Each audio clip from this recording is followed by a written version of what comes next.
मग असं हे जे कॉन्स्टिपेशन आहे ते स्वतः एक आजार आहे की कुठल्या आजाराचं लक्षण आहे, किंवा या कॉन्स्टिपेशनची कारणं ही फक्त तुमच्या आहाराशी किंवा फक्त तुमच्या लाईफस्टाईलशी संबंधित आहेत का?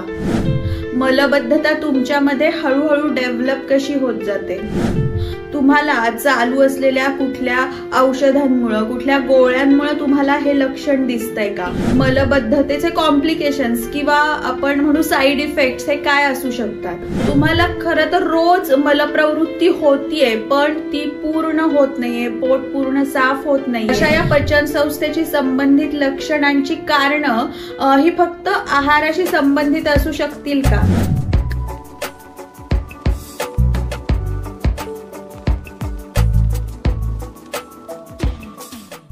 नो युअर गट व्हेरी वेल या सिरीज मधला आजचा आपला व्हिडिओ असणार आहे तो आहे कॉन्स्टिपेशनवर, म्हणजेच मलबद्धतेवर. मलबद्धता या नावावरूनच आपल्या लक्षात आलं असेल की जो मल आपल्या शरीराबाहेर आपल्या पोटातून बाहेर जाणं एक्सपेक्टेड असतं तो मल पोटात तसाच बद्ध होऊन राहतो, म्हणजे अडकून राहतो. यालाच मलबद्धता किंवा कॉन्स्टिपेशन असं म्हणतात. आणि पूर्वीच्या काळी कॉमनली साधारण वयोवृद्ध लोकांमध्ये हे लक्षण दिसायचं, पण आजकालच्या काळामध्ये मात्र हे लक्षण दिसायला वयाची अशी कुठलीही मर्यादा राहिलेली नाहीये. याचं महत्वाचं कारण म्हणजे आपली जी बदललेली लाईफस्टाईल आहे ती. मग असं हे जे कॉन्स्टिपेशन आहे ते स्वतः एक आजार आहे की कुठल्या आजाराचं लक्षण आहे, किंवा या कॉन्स्टिपेशनची कारणं ही फक्त तुमच्या आहाराशी किंवा फक्त तुमच्या लाईफस्टाईलशी संबंधित आहेत का इतर कुठले आजारही यासाठी कारणीभूत असू शकतात? मलबद्धता तुमच्यामध्ये हळूहळू डेव्हलप कशी होत जाते? तुम्हाला चालू असलेल्या कुठल्या औषधांमुळे कुठल्या गोळ्यांमुळे तुम्हाला हे लक्षण दिसतंय का? आणि मलबद्धतेचे कॉम्प्लिकेशन्स किंवा आपण म्हणू साईड इफेक्ट्स हे काय असू शकतात?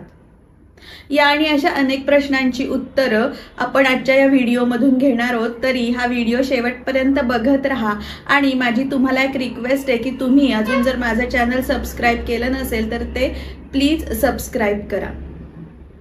नमस्कार, मी डॉक्टर वर्षा हरीश देशपांडे, तुम्हा सगळ्यांची डॉक्टर मैत्रीण, आज तुमच्याशी कॉन्स्टिपेशन या विषयाबाबत संवाद साधू इच्छिते. साधारणपणे दररोज पोट साफ न होणं किंवा संडासला कडक होणं, कुंथून कुंथून मलप्रवृत्ती होणं किंवा मलप्रवृत्तीसाठी वेळ लागणं ही तर कॉन्स्टिपेशनची लक्षणं आहेतच, ती आपल्याला माहिती पण असतात.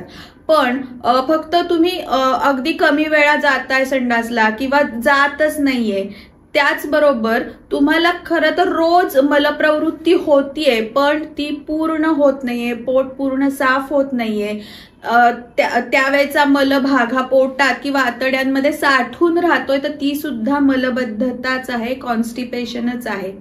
आणि असा साठून राहिलेला मलभागही बऱ्याचशा आजारांना निमंत्रण देऊ शकतो.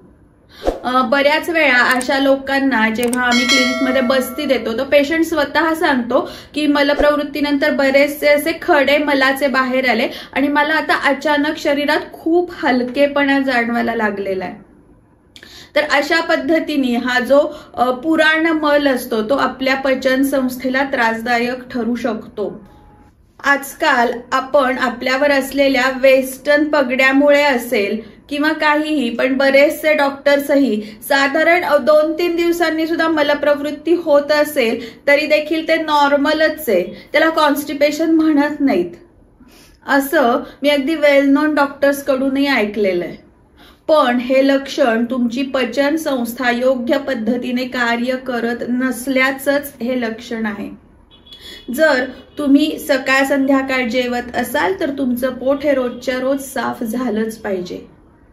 कॉन्स्टिपेशन हा कुठला आजार म्हणून खूपसा कधी समोर येत नाही, तर ते बऱ्यापैकी कुठल्या तरी आजाराचं लक्षण म्हणून किंवा कुठली तरी तुम्ही औषधं घेताय त्याच्यामुळं किंवा आपल्यावर असलेल्या स्ट्रेस किंवा आपली लाईफस्टाईल या गोष्टींमुळे ते एक लक्षण म्हणून पुढे येताना दिसतं. मग अशा या पचन संस्थेची संबंधित लक्षणांची कारणं ही फक्त आहाराशी संबंधित असू शकतील का? तर ती फक्त आहारासंबंधित कारण नसतात. आहार हा त्या कारणांमधला एक भाग नक्कीच आहे, तो महत्वाचा भाग आहे. पण त्याचबरोबर ही तुमची बदलत चाललेली लाईफस्टाईल, झोपण्याच्या वेळा, जेवणाच्या वेळा की ज्या चुकीच्या असतील तर त्याच्यामुळे हे लक्षण निर्माण होतं. तुमची काम करण्याची पद्धत, तुम्ही घेत असलेला स्ट्रेस, पाणी पिण्याचं प्रमाण कमी असेल किंवा तुम्ही घेत असलेला आहार हा अतिशय कोरडा असेल, फायबरयुक्त आहार नसेल, किंवा काही लोकांना सतत टूरिंग म्हणजे प्रवासाचं प्रमाण ज्यांचं जास्त असतं किंवा ज्यांची लाईफस्टाईल ही सेडेंटरी आहे, तर अशा सगळ्यांमध्ये या लाईफस्टाईल रिलेटेड किंवा आहारा रिलेटेड गोष्टींमुळे कॉन्स्टिपेशन दिसूच शकतं. तसंच काही आजार असे आहेत की ज्याच्यामध्ये कॉन्स्टिपेशन हे लक्षण म्हणून आपल्या समोर येतं. जसं की IBS सारखा आजार झाला, त्याच्यामध्ये ही कॉन्स्टिपेशन हे एक लक्षण म्हणून दिसून येतं. त्यानंतर हायपोथायरॉइडिझम ज्यांना असेल त्या लोकांनाही हा त्रास संभवतो, कारण थायरॉइड हार्मोनच्या लेव्हल्स जेव्हा कमी होतात तर तेव्हा ते तुमच्या ज्या गट मुवमेंट असतात किंवा आपण ज्याला पेरिस्टाल्टिक मुवमेंट्स म्हणतो त्या स्लो होतात आणि त्यामुळं मल हा पुढे सरकला जात नाही आणि तुम्हाला कॉन्स्टिपेशनचा त्रास होऊ शकतो. दुसरा महत्वाचा आजार म्हणजे डायबेटीस, की ज्यामध्ये आतड्यांना सप्लाय करणाऱ्या ज्या नर्व्ज असतात तर त्या डायबेटीसमुळे बधीर झालेल्या असतात आणि त्यामुळं ही जी आतड्यांची हालचाल आहे ती पुन्हा कमी होते, मल पुढे ढकलला जात नाही आणि त्याच्यामुळे कॉन्स्टिपेशनचा त्रास होतो. किंवा स्क्लेरोसिस सारखे काही न्यूरोलॉजिकल डिसऑर्डर्स असतील तर त्याच्यामध्येही हे लक्षणं दिसून येतात. बऱ्याच वेळा काही आजारांमुळे म्हणा किंवा वयोमानानुसार पेल्विक मसल्स जे असतात ना किंवा तिथले जे स्नायू आहेत तर ते वीक झालेले असतात आणि मग मलविसर्जनासाठी जी ताकद त्या मसलला लावावी लागते तेवढी ताकद जर मिळाली नाही तर त्या मसल विकनेसमुळेही कधी कधी कॉन्स्टिपेशनचा त्रास जाणवू शकतो.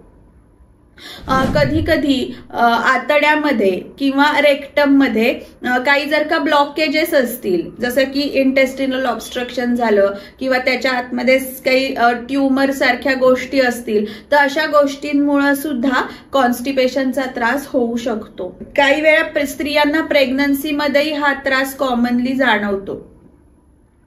ही काही कारणं झाली की जी आजारपणामध्ये तुम्हाला कॉन्स्टिपेशन हे लक्षण म्हणून दिसून येतं.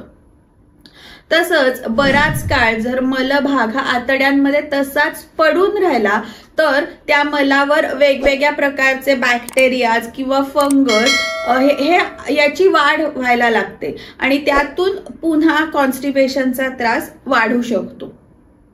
तर तसं हे एक विशियस सायकल असल्यासारखं आहे.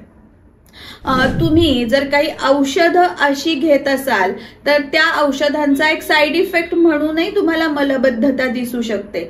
जसं की तुम्ही काही अँटी ॲलर्जिक औषधं घेताय किंवा तुम्ही कुठली अँटासिड्स घेताय किंवा डिप्रेशन, अँझायटी यांसाठी काही जर का सायकॅट्रिक मेडिसिन्स घेत असाल किंवा BP साठी म्हणून तुम्ही जर काही कॅल्शियम चॅनल ब्लॉकर्स तुम्हाला सुरू असतील तर अशा काही औषधांमुळे सुद्धा तुम्हाला कॉन्स्टिपेशनचा त्रास होऊ शकतो. या सगळ्या औषधांचा परिणाम हा पुन्हा एकदा आतड्यांच्या हालचालीवर होतो आणि त्यामधून या हालचाली या स्लो होतात, तुमची गट मुवमेंट स्लो होते, पेरिस्टाल्टिक मुवमेंट्स या कमी होतात आणि मग कॉन्स्टिपेशनचा त्रास होतो. मग अशा या कॉन्स्टिपेशन या लक्षणामुळं तुम्हाला काही कॉम्प्लिकेशन्स जाणवू शकतात का किंवा त्याचे काही साईड इफेक्ट्स असतात का? तर सगळ्यात महत्वाचं म्हणजे पचन संस्थेमध्ये याच्यामुळे बिघाड होतो आणि मग सुरुवातीच्या काळामध्ये कधी कधी आपल्याला ऍसिडिटी होणं, पोट दुखणं किंवा गॅसेस होणं यांसारख्या एक साधारण तक्रारी आपल्याला सुरुवातीच्या काळामध्ये दिसतात. किंवा तुम्हाला जर हळूहळू मलबद्धता ही क्रॉनिक होत गेली तर मलाला आलेला जो कोरडेपणा असतो त्याच्यामुळं बऱ्याच वेळा जोर लावून मलप्रवृत्ती करावी लागते आणि मग त्या मलविसर्जनाच्या वेळी तुमच्या एनसच्या भागाला जखमा होऊन तो मल बाहेर पडतो आणि मग त्याच्यामुळं तुम्हाला फिशर सारखा त्रास तुम्हाला जाणवू शकतो, किंवा बऱ्याच वेळा जोर केल्यामुळं पाईल्स किंवा आपण ज्याला मूळव्याध म्हणतो तर तो त्रासही तुम्हाला ह्याच्यातून होण्याचा संभव असतो. कधी कधी तिथले मसल्स हे वीक झालेले असतात आणि त्यामध्ये कॉन्स्टिपेशनमुळे जर जोर करण्याचं प्रमाण वाढलं तर रेक्टल प्रोलॅप्स सारखी लक्षणं सुद्धा दिसू शकतात. थोडक्यात काय तर या कॉन्स्टिपेशनमुळं जे अंडरलाईन इश्यूज तयार होतात तर त्यामध्ये सगळ्यात पहिले तर शरीरामध्ये टॉक्सिसिटी वाढते. कारण जो मलभाग हा शरीराबाहेर काढून टाकायचा असतो तो जर शरीरात तसाच साठत राहिला तर शरीरामध्ये त्याच्यातून विषद्रव्य निर्माण होत जातात. दुसरा महत्वाचा भाग म्हणजे तो जे व्हायटल ऑर्गन्स असतात आपले, जसे हार्ट आहे किंवा लंग आहे किंवा ब्रेन आहे, याच्यामध्ये इमिजिएटली किंवा इमर्जन्सी निर्माण करणारी कुठलीही लक्षणं जरी क्रिएट करत नसला तरी सुद्धा या ज्या टॉक्सिसिटीमुळे किंवा ही जी साठून राहिलेली विषद्रव्य ती या ऑर्गन्सवर वाईट परिणाम करतात, किंवा तुम्ही सतत जोर देऊन मलप्रवृत्ती करत असल्यामुळे त्याचा वाईट परिणाम हा हृदयावर होऊ शकतो आणि मग त्याच्यातून आपल्याला या व्हायटल ऑर्गन्स मध्ये सुद्धा काही आजार उत्पन्न झालेले दिसू शकतात. तिसरा महत्वाचा अंडरलाईन इश्यू की जो कॉमनली आपण कॉन्स्टिपेशनचा म्हणून बघतो तो म्हणजे तुमच्या शरीराचं हायड्रेशन, किंवा आपण जे म्हणतो ना की पाण्याची जी लेव्हल असते शरीरातली, किंवा इलेक्ट्रोलाइट जे तुमच्या शरीरामध्ये त्याचा बॅलन्स असतो तो टिकून राहत नाही. आणि त्याच्यातून मग कधी कधी आपण बघतो की सोडियम कमी झालंय, पोटॅशियम कमी झालंय, मग त्याच्यातून तुम्ही बघता की पायांना गोळे येणं किंवा एकदम अचानक डोकं दुखायला लागणं यांसारख्या कुठल्याही तक्रारी या इलेक्ट्रोलाइट इम्बॅलन्समुळे जाणवू शकतात. आणि ही गोष्ट तुमचं हायड्रेशन हे कॉन्स्टिपेशनमध्ये मेंटेन न राहिल्यामुळे होऊ शकतं. तर अशा पद्धतीने एक छोटं वाटणारं कॉन्स्टिपेशन सारखं लक्षण हे बऱ्याच आपल्याला वेगवेगळ्या अँगलनी त्रास देऊ शकतं. तेव्हा या लक्षणांकडे अजिबात दुर्लक्ष करून चालणार नाही. आजच्या या भागामध्ये आपण कॉन्स्टिपेशनची कारणं, लक्षणं आणि त्याचे होणारे साईड इफेक्ट्स बघितले. आपण आता पुढच्या भागामध्ये समजून घेणार आहोत की कुठल्या कुठल्या तपासण्या आपण यासाठी करून घेतल्या पाहिजेत जर हे क्रॉनिक लक्षण म्हणून तुमच्या शरीरामध्ये राहत असेल तर, किंवा त्याच्यावर तुम्ही आहाराच्या माध्यमातून, व्यायामाच्या माध्यमातून किंवा औषधाच्या माध्यमातून कसा फरक पाडून घेऊ शकता याबद्दल आपण पुढच्या व्हिडिओमध्ये माहिती घेणार आहोत. आजचा व्हिडिओ तुम्हाला कसा वाटला ते मला नक्की कमेंट करून कळवा आणि हा व्हिडिओ तुम्ही शेवटपर्यंत बघितलात त्याबद्दल धन्यवाद.